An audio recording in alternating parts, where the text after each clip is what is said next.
What's up, everyone?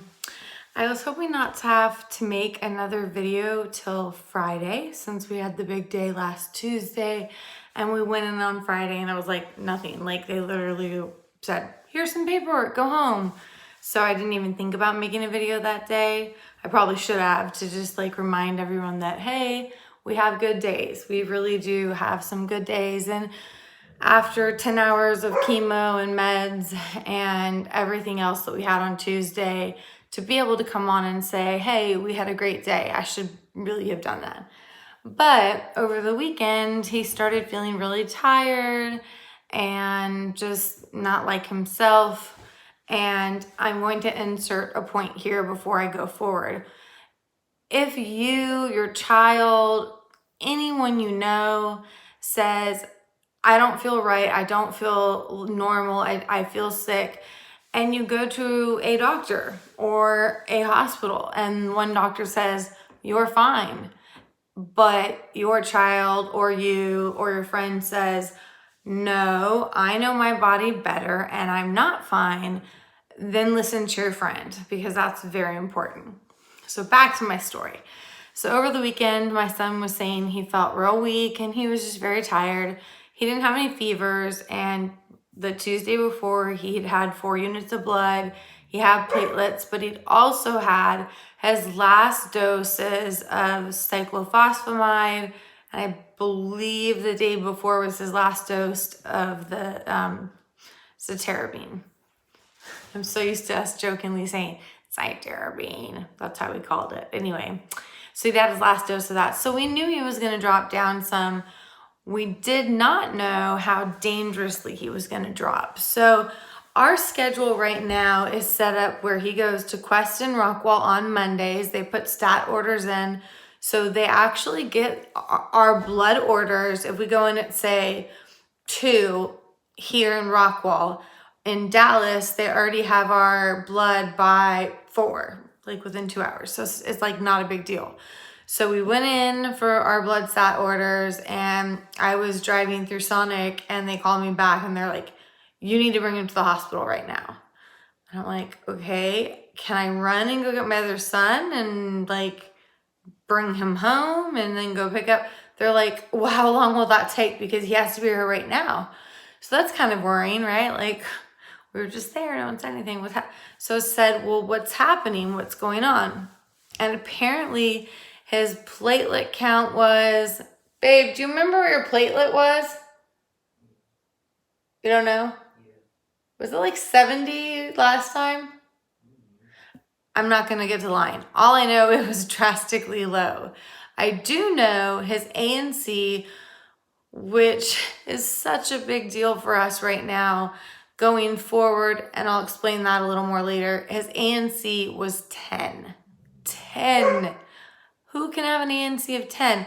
I swear I'm going to make him the boy in the bubble. Like I'm just going to push him around in one of those bubbles that you see on water. So his ANC was 10 and his red blood cells were like somewhere between 6 and 7.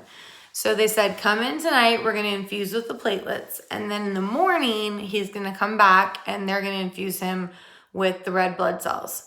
I also got a chance to ask the doctor, okay, just to play devil's advocate here, let's say we give him the 4 weeks to recover and his ANC is 500, it's not 1,000.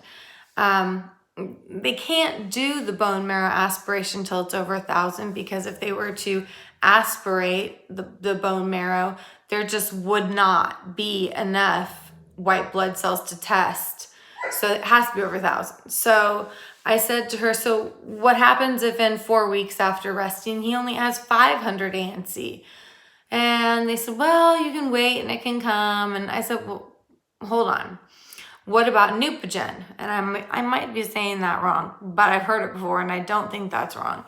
And she said, oh yeah, well, that's an option that we do, especially with teenagers because he is going to be 16 this summer. So for his classification for ALL, he's on the older side and he is also Philadelphia positive and among other things that are making this more difficult. So I said, well, so at 4 weeks, would you consider doing the Neupogen? because my fear is his body might be feeling better, but are the leukemia cells not coming back? Like, do we not want to get this chemo done and finished and everything done as soon as possible versus waiting till his body feels great, but then the leukemia cells have regenerated and now we need to do something stronger or hurry up and get into the hospital for consolidation for methotrexate, and it's going to be harder on him. So that's kind of where I'm at right now. I'm basically a conundrum, basically just wondering and waiting and in a holding pattern until they can tell us what to do next. I will be there. We do blood tests every Monday, and I will be in the office every Friday. So I will try to give at least one, if not two, updates every week on how he's doing. I would really love it if you would like, comment, subscribe, share below. Today I'm wearing my Reinhardt breast cancer shirt. My youngest son, one of the teachers up there, was diagnosed with breast cancer. So we're supporting her right now. And I have some really cute leukemia stuff coming that I will show you in future videos if you keep watching. But yeah, like, clip, subscribe, comment below. I'm pretty good about answering pretty quickly. And tell me your story. Tell me if you have questions. I am by no means the question person to ask. And as Brenton knows, one of our favorite phrases is, let me get back to you on that one. Because that's what our doctor always says when we ask for questions. But I'm happy to look into it for you, and I will even ask our doctor. So please feel free to ask. Thank you and have a good night.